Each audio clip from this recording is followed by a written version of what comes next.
Welcome to the Kentucky Game Plan with your hosts, Adrian and Mac.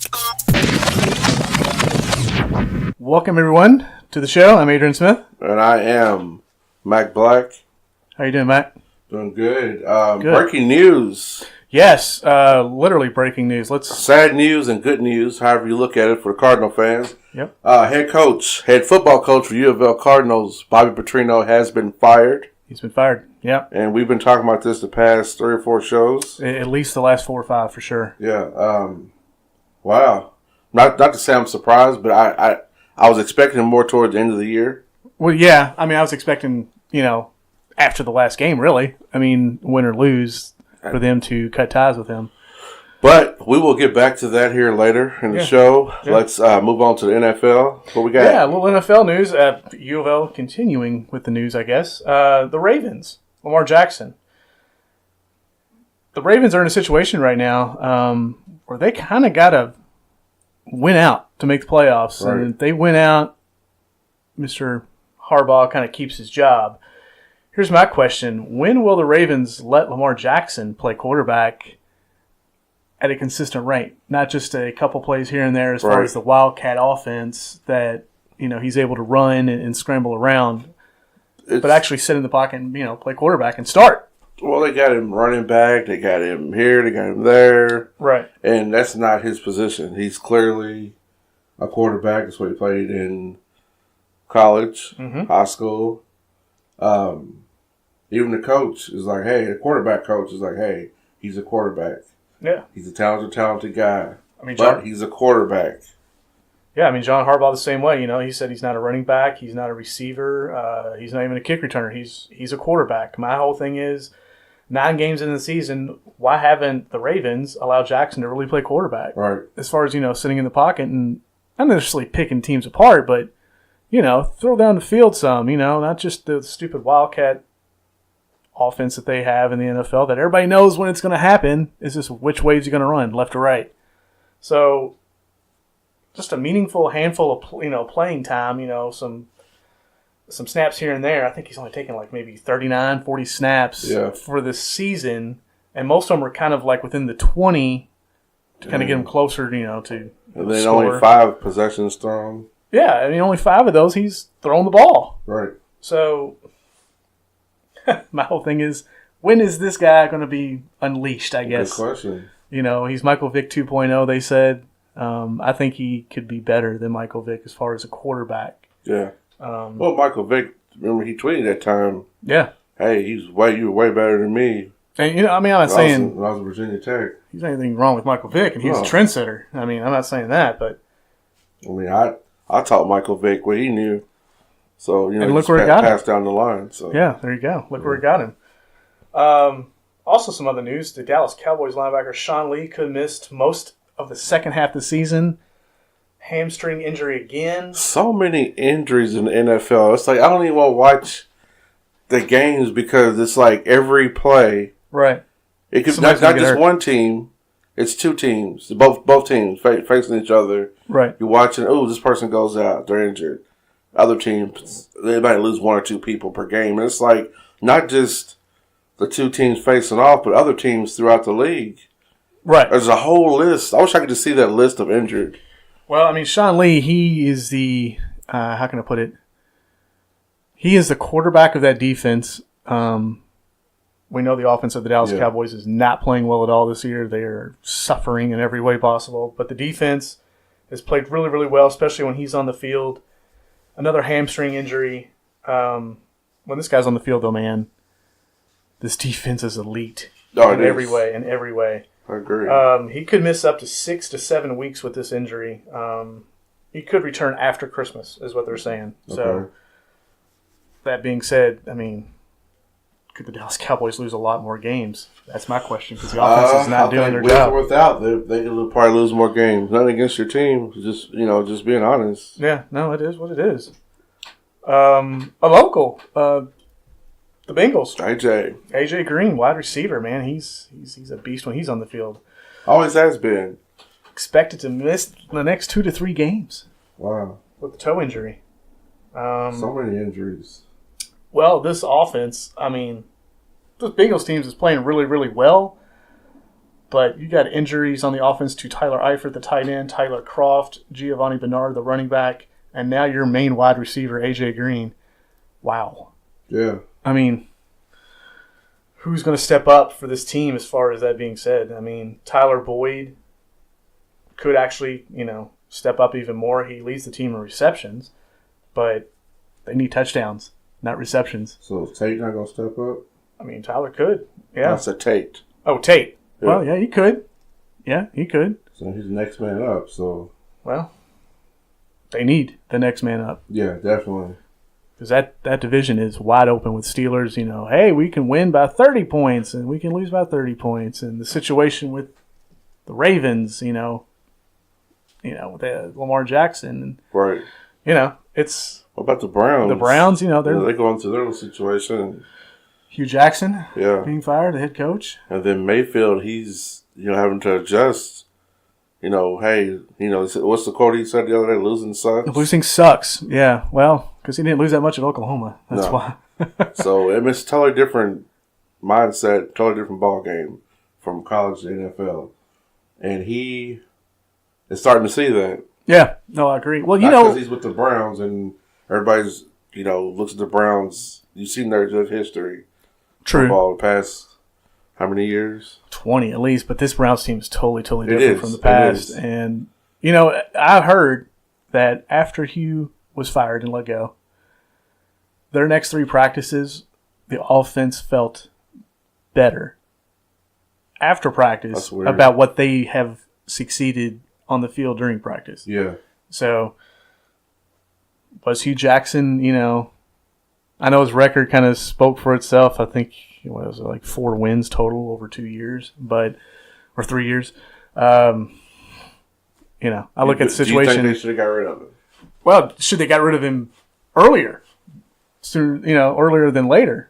Kind of like the whole thing with U of L. Saints. Speaking of the Saints, Bengals have the Saints today at 1:00. So yeah. So. Well, the Saints made a signing this past week. Big signing. Yep. My boy Des Bryant, ex-Cowboy. I already kind of had the Saints kind of fighting for the NFC title going to the Super Bowl. And when they signed him, I was like, oh, man, that's going to really put him over the top because this guy can play. No doubt about it. And then after the second practice, he tears his ACL. I know. Isn't it crazy? So this guy never will take a snap this season for the Saints at all. Terrible. Because he's going to be out 8 to 9 months.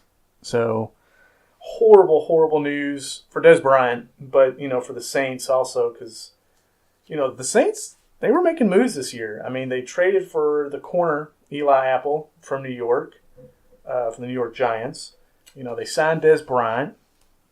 They traded, with the Jets for Teddy Bridgewater to back up Breeze in case if anything happened. They had a quarterback they could kind of depend on that has been in the playoffs, who's been the starting quarterback. So, But it's not just Bryant out. They have Teo won't play second straight week. Oh, on Teo. Yeah. Okay.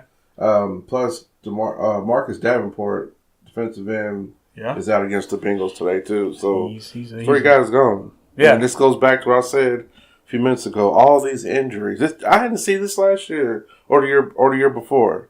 This season, the NFL has been plagued with injuries. Yeah. What is going on? And a lot of these injuries came in week 1. I mean, it's part of the game. Right. Yeah, they didn't come in week 1, but it's part of the game. It's part of being an athlete. True. When you win, you lose, you get injured.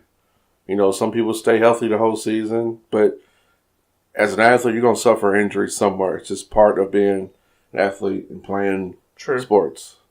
Speaking of Des Bryant, the new Saints wide receiver, has tallied 16 career touchdown catches in the fourth quarter or overtime during one-game possessions. Wow. The other wide receivers that are ahead of him is a list of like this. Terrell Owens, 25 of those. Jerry Rice, 21 of those. Chris Carter, 20. Randy Moss, 18. Des Bryant has 16, like I said. Every one of those names mentioned before Des Bryant, Hall of Fame. Yep. They have. So there you go. I don't see your name on there. No, you won't. Okay. Missed you as far as inducting you or what? Yeah, now you got to make a phone call Monday. Well, you might need to get on the horn. Yeah. So, sucks for the Saints, man. It does. NBA. Before we get to the NBA, let's call out some games. Sure. Today for NFL. Yeah, because there's a whole... I don't want to leave the fans hanging. I'm sure they already know. But for those who don't know, yep. We have 1 o'clock games, and they are as followed. Saints and Bengals, of course. Falcons and Browns. Patriots versus Titans. Jaguars versus the Colts. That should be an interesting game. Yeah. Cardinals, Chiefs. I'm going with the Chiefs on that one. Most definitely. Yeah, I think you should. Bills and Jets. Ugh. Huh. Wow. Ugh. Sorry. Their records 2-7 and 3-6. Huh? Yeah. Redskins will take on the Buccaneers and drum roll here. We got some 4 o'clock games as well. That's going to be Chargers, Raiders, going with the Chargers. Yep. Seahawks, Rams.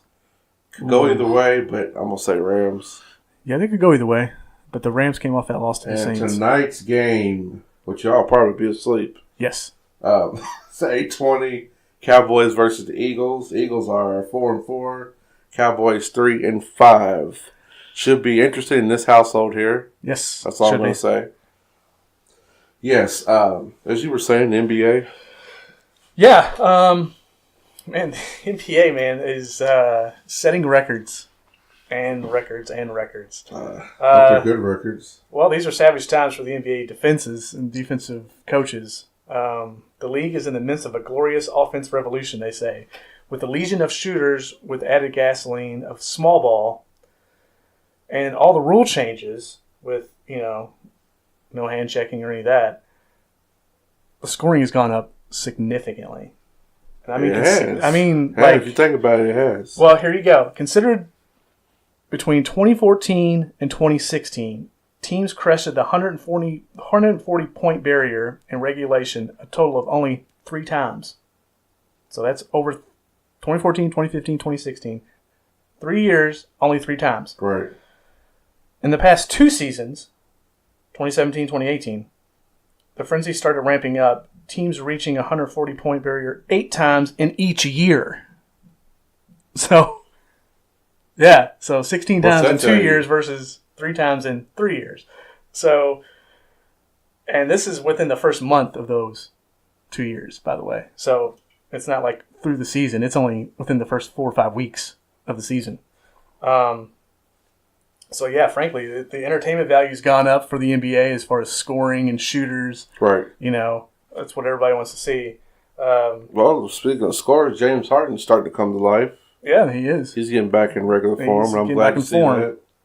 LeBron, his scoring has been so-so. I mean, I feel like he's still getting warmed up. Well, I think 25 points last night. I think 7 rebounds, 2 assists. I think he's getting ramped up with his team. Yeah. Kind of fitting in with the young guns, as they say. Well, if you got the younger players on your team, you probably shouldn't. You probably don't have to. I ain't gonna say play as hard, but like score as much. Well, yeah, exactly. Somewhat of a facilitator, and you got Rondo on there, who's a veteran and a facilitator. Right. I mean, that's what he's known to do. Exactly. But like I said, the scoring has gone up so much, and Jabari Parker, who just signed this past season with the Chicago Bulls, local team of his, because he lived and went to high school in Chicago. This is his words. After signing a $20 million per year deal, they don't pay players to play defenses. They pay us to put the ball in the hoop. Wrong, Mr. Parker. Is that a Duke mentality? It could be. I hope not, because it could be. Duke played a heck of a defense against the Wildcats the other night. That's very true. But we'll get to that later. Also, if you look at the past Duke teams, they play pretty good defense. Yeah. Now, is this a thing of, well, okay, well, I'm not in the college anymore. I'm a pro. I don't have to play defense. Is that the mentality? I think that's where this is coming from. I'm going to say yeah, because, I mean, they say in the NBA, you don't play defense until you reach the playoffs. Well, guess what? Because that's where defense wins championships, as they say. But you play defense all year. True. If you didn't play defense, you wouldn't practice it. And I know it's part of their agenda in practices. So. Now, we both like this guy, Greg Popovich, Hall of Fame coach. Yep. I don't think we need to say any more except just the name Greg Popovich. But hey, Greg. He says it's a lot more difficult to play the defense in these pioneer-type offenses that are just ramping up and scoring everywhere. Everybody wants to play the switching everybody around as far as switching up defenders. Right. Where one man goes past you, you pick the next man up. He said, we can't do that. There's just too many balls as far as being thrown around as far as shooters. Like, you can't just kind of rotate one off the other. Right. You have to play that spread defense and hope that you can stop the shot itself. You got to stick with your man, too. I like switching. Right. Say you switch off and it's somebody that's faster than you. Well, exactly. Guess what? They're going to blow past you and go to the basket. And if you have that help side defense, you don't have that down in the paint. Guess what? Easy layup. Easy layup. Or a dunk. Well, but with the small ball, you Right. know, like you said, these guys are a whole lot quicker than you think. They are. So, trade alert. Oh, wow. Trade. I hope he's happy now. Let's hope he's happy. I think he is. Well, he will be. The Minnesota Timberwolves and the Philadelphia 76ers have pulled off a trade, sending Jimmy Butler from Minnesota to the Sixers. With Justin Patton. And then basically the Timberwolves will get Robert Covington, Dario Saric, and Jared Bayless in a 2020 second-round draft pick. Who gets the better of this trade? I'm going to say the 76ers because you see the intensity that Butler can play with, and you've seen the whole fiasco of him in practice yelling and wanting the players to get on his level, and it seemed like they were the past few games. I agree with that. Fussing. I don't know if it was an act, but if so, we'll get them an Oscar because they put on a very good act of playing together and, doing what they're supposed to do, playing at a high level right, and winning basketball games. And I think that's all he wanted. And I feel like there was a little bit more to it. But, well, you don't hear everything that goes on in the locker room. No, and we never will. You're a fly or a ball boy or coach. Towel guy or coach or a player. But, Timberwolves get a lot of good players here. Dario Saric, he can play multiple positions. Robert Covington, that dude can flat out play offense and defense. All day. Jared Bayless, that was kind of like a salary cap dump, I think, with his contract. He's probably going to be let go. But a 2022 second-round draft pick also. So, well, let's hope Jimmy Butler stays healthy and gets in there and makes the 76ers the best team in the East, as everybody's saying. Well, or are they the best team in the East? Well, I guess we'll see. We will. Because, the playoffs are far away. They are. Also, yes, we're both Melo fans. Carmelo Anthony, yep.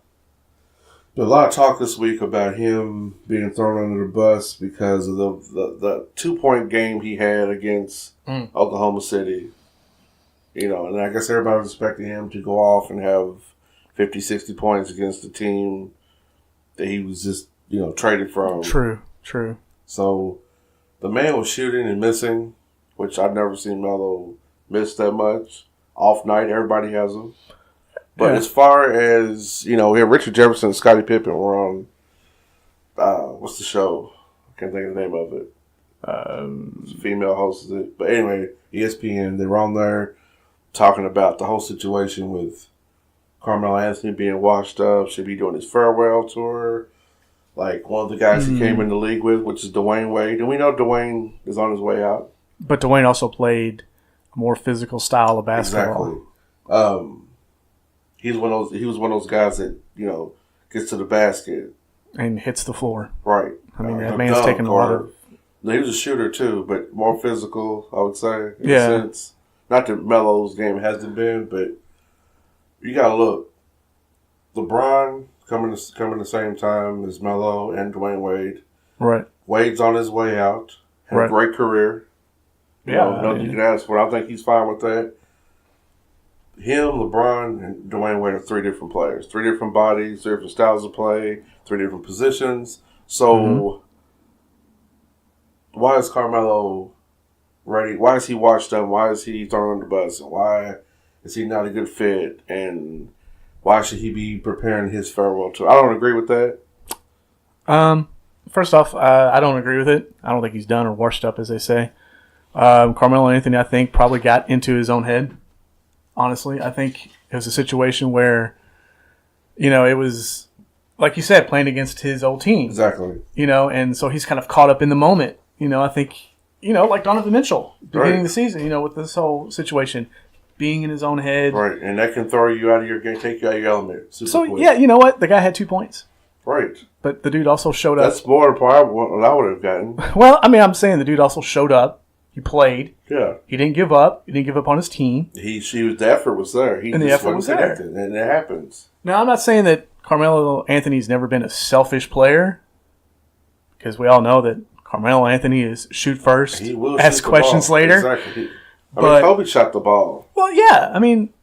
All these guys that are at that Hall of Fame level, that's how they play. That's how they got to where they are. And you're supposed to shoot the ball. Well, yeah. Shoot it. Shoot the J. But, like you said, 2 points. He had an off night. Is he washed up? No. I think this guy's got easily 2 full seasons left in his game overall. Exactly. So maybe 3. It's possible. So I think the fans and all of the critics just back off. Right. And let's see what he does. I don't think he'll disappoint. We're not even the halfway point of the season. You can't blame him for the Rockets' loss either. No, the games they lost. You can't blame him for that. You got James Harden and Chris Paul over there, too. Exactly. Along with Eric Gordon. So, no. He doesn't get all the pressure. No. So, people back up and give Melo a chance. That's all I'm saying. I agree. Louisville City soccer. Yes. Start the locals off here. Back-to-back champs. Back-to-back. And I was rooting for them. Heck yeah. I'm glad they pulled that off. And, it's good for our city. Good for the fans of our city. And, it puts us on the map even more. Yeah, the United Soccer League. You know what? Right. What's even nicer is they're going to get that new stadium next season. Mm-hmm. And they get 2 trophies to put in that thing to start off the season with. So that's motivation. So exactly, that's motivation to get 3. Walking in as champions. Nothing wrong with that. Better way to christen a new field. Exactly. With, I'm happy for these guys. Yeah. I've seen some of these games on TV, and they played in some horrible conditions as far as the rain and everything else. Didn't give up. Never gave up. So That's what it's about. Congratulations, Louisville FC. Yes, sir. Back to the firing of Coach Petrino. Okay. And Louisville football is, we might say, is over for this. Pretty much over. They still got 2 games left. Yep. There's NC State and NC Kentucky. State's next Saturday at 12:20, and then the following is Kentucky. Right. Both of those are home games. Mm-hmm. So my question is the assistant coach coaching these games, or? Well, yeah, he'll be the interim coach. I'm sure it's going to be the assistant coach, if not that, the offensive coordinator. Here's the thing, man. This should have happened sooner than later, but I know they were trying to give Bobby a second chance as far as, okay, you've had Lamar Jackson as your quarterback the last 2 seasons, Heisman finalist. Now you got this guy who Petrino said is a better passer than Lamar Jackson. What do you got? Show us what you got. And if you look at their record, 2-8, 0-7 in the conference as far as the ACC. Mm-hmm. It's sad all the way around. It's sad. That loss against Clemson was just embarrassing. 77-16, and then the Syracuse loss makes 7th consecutive loss. Yeah. So it was time for him to go. I knew it was coming, and I just looked at it a few minutes ago. All right. Hey, fired. I wasn't surprised, but I at least thought it'd be toward the end of the year after the season was over. They would do it, but. Well, that's what I thought. It would be, after the Kentucky game itself. But, like I said before this even happened, Syracuse always brings their A game against U of L. And look what happened. They're ranked number 13. 54-23. There's your final with that game. And they're 8-2 and 5-2 in conference. Syracuse. Yeah. Pass had 12 carries, 80 yards, 0 touchdowns. Malik Cunningham 6 carries, 64 yards, 0 touchdowns. Looked like Colin Wilson had 10 carries, 42 yards, and 1 of their touchdowns. Jawan Pass also 13 of 25, 196 yards, 1 touchdown, 1 interception. And Fitzpatrick receiving two receptions, 56 yards, 1 touchdown. So Jalen Smith 2 catches, 27 yards. Dawkins 3 catches, 53 yards. For Syracuse, though, Eric Dungy. Yeah. 192 yards, touchdown, interception. The rushing attack for Syracuse. That's the thing with U of L, man, this year. They cannot handle the rushing attack of any team. No, Syracuse rushed Mo Neal, 8 carries, 159 yards, and 2 touchdowns. And Howard, 15 carries, 71 yards, and a touchdown. So, there you go. There it is. Yeah. The other team, Wildcats. Yeah. Second consecutive loss. Georgia game, sorry for last. I felt like Georgia was just too much for them. Yeah, well, we knew going in it was going to be a lot to handle, as they say. That's to me, that's one of. But besides Missouri, maybe. Those are the 2 teams. It was Missouri, Tennessee, and Georgia. Those are the 2 teams I figured they would have the most trouble with, especially Georgia. Not to make up any excuses, but Kentucky's offense. I mean, you look at Tennessee first off. Right. Georgia's over with. They lost that game. Yeah. But they fought. Yeah. But it wasn't. I feel like it was too late. Yeah, I think most of the stuff that, like you mentioned, kind of came the second half scrap. As far as scrap time, as they say. And it's a thing where you can't do that. You can't come in too late and try to play. Not against a team like Georgia. No way. I mean, just the talent level that Georgia has across the board, yeah, offense and defense. This Tennessee team, Kentucky played Tennessee yesterday. Tennessee 5-5, 2-4 in the SEC. Kentucky 7-3, 5-3 in the SEC. I don't want to say this was a hangover game for Kentucky. I really don't. You do want to say that, or you don't? I don't, because here's why I don't want to say that. The reason is because you knew going into that Georgia game, either you had to score quickly and kind of, offset the situation and kind of make Georgia kind of play from behind. So not punch them in the mouth, basically. Right. Or you were going to lose that game. I think that was, kind of the mindset that I went in with. Like, Kentucky's got to score quick. Not necessarily, every possession, but one of the first 2 possessions, they better score 7 points. Set the tone. And set the tone, right. Because you're playing away, number 1. Number 2, you're playing against Georgia, which, like we mentioned, the talent level is far and few between. But this Tennessee team, I felt like they could have easily won this game. Yeah. Kentucky could have easily won this game. And they just came out flat. Yeah. And they came out flat on the offensive side of the ball, putting a lot of pressure on Wilson more than Benny Snell, which we all know Benny Snell's going to get the ball. And every team in the SEC knows Benny Snell's going to get the ball. 20 carries, 81 yards. Right. But that being said, Terry Wilson also kind of had to put the situation in as far as the offenses, for Kentucky to win. And he didn't do that. I know he threw the ball 34 times. He's 21 of 34 for 172 yards, a touchdown and an interception. But I don't think the offense was moving like they should have moved. It's not. A lot of 3 and outs. And Benny Snell Jr. has been quiet the past 2 games. Right. So, offense isn't moving. But, we knew that Tennessee was going to come in and punch them right in the mouth and stop Benny Snell and put all the pressure on Terry Wilson. Yeah, and that shows. Yeah, I mean, the defense didn't show up really. Let's be honest. The defense didn't do their job at all from what I saw that game. Because I was kind of going back and forth between 2 or 3 games. I mean, the defense didn't do anything. I mean, let's just be honest. The defense didn't even get off the bus. So, I mean. That, and it's just, the offense is just, deflated, I think. Well, yeah. Running game's not the same as it was past few games, but they're, 7-3? Mm-hmm. So, 7-3. Got 2 left. 2 left. Middle Tennessee is next. That's And then U of L. Yeah. Middle Tennessee's home game. So next Saturday. And then Missouri is Tennessee's next opponent. Okay. Next Saturday. So Wildcats, pick it up. Please do, because You got to win the finish- last 2. you got to finish strong. Right. Yeah, At least win the last 2. Benny Snell Jr., 20 carries, 81 yards. A.J. Rose, 2 carries, 9 yards. There you go. Like, you only ran the ball 22 times. Don't come out and then, have, fans and everybody's hyped up.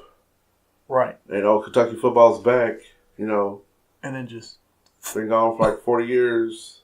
Right. And then come out flat. Come back and then... Yeah. But moving on to Kentucky basketball. Yes. Coming off that loss to Duke, 118-84. Mm-hmm. Number 4 Duke, number 2 Kentucky. Yeah, Duke's got a really good team. Yeah. Never said they didn't Right. have a good team, but Zion Williams and company. Zion Williamson. This game... I call him Williams. This game was never a game. No, Let's just be honest. This game was never a game. We expected it to be a heavyweight fight, and it was not even close to a heavyweight fight. Duke, 118. Kentucky, 84. This is the 8th. They won the 8th time in 10 meetings. Yeah. 10 meetings. Zion, he was just a beast. Always. Offense and defense. Barrett was 13 of 26 for Duke, had 6 assists and 4 rebounds. Williamson was 11 of 13 from the field with 7 rebounds. Duke won, like you said, the 8th time in the last 10 meetings between these two teams. And they were surprised themselves about how much they were winning. But, the confidence was there. They knew what they have. They know what they have. They said they see it in practice every day. Not taking them away from Kentucky because, right. To me, they have just as good a team as Duke does. They Yeah. haven't figured out their pieces yet. Duke led by 10 after 6 minutes of this game and then extended that lead to a 34-13 lead, and they never looked back. Yeah, it was embarrassing. Kellen Johnson from Kentucky had 23 points to lead. Graduate transfer Reed Travis had 22 points. They were the 2 leaders of the squad there. I'm not counting Kentucky out. No, hell no. No, That's I'm not counting them out. 2 games in the season. They got just as talented players as Duke does. I agree. They do. So there's no reason for them to put their head down. Oh, Duke beat us. You know what? That shows where you're at. Well, yeah. That shows where you're at right now, what you need to work on. So, watch tape, get back in practice hard, and figure it out. Mm-hmm. That's all you got to do. Talent's there. Just learn how to use it. Play together. Exactly. But they did bounce back against Southern Illinois. The Salukis. Yeah, the Salukis. 71-59. Yep. That was a battle, too, because at halftime it was 31-28. Yeah, there you So, go. Like you and said. then this team just wouldn't go away. Well, like you said, judge that talent. Right, they turned it on and pulled away. And they can't keep doing that either. No, you can't play from behind. I'm not going to say these nothing teams because the Illinois didn't play like nothing. Right. They were there. Toe to toe. Exactly. Right. So, that, once again, just showing you where they're at, how far they still need to go, and how far they've come along. So They're far away. This team, like we mentioned before the season started, is so talented. it is. So, the Salukis, their player Pippen, 16 points, and Cook, 18 points. They were the leaders for the Salukis. And then Kellen Johnson and Emmanuel Quickly, both 15 points for Kentucky. Nick Richards had 8 points, 19 rebounds, career high. So that was good to see. It was. E.J. Montgomery, 10 points, 7 rebounds. So Travis, only had a low of 6 points. Tyler Hero, no points. Where is this guy at? that sharpshooting he had in the Bahamas and these practices, we need to see that. He can do it. It's there. It's too many pieces on his team not to win. It's way too many talented pieces. I think Green should get more playing time. You think so? I think so. I mean, he had 14 points and 3 assists in this game. I think here's the thing with Calipari. He wants to go with the athleticism versus the experience. Right. If I got a point guard that I know that's played very well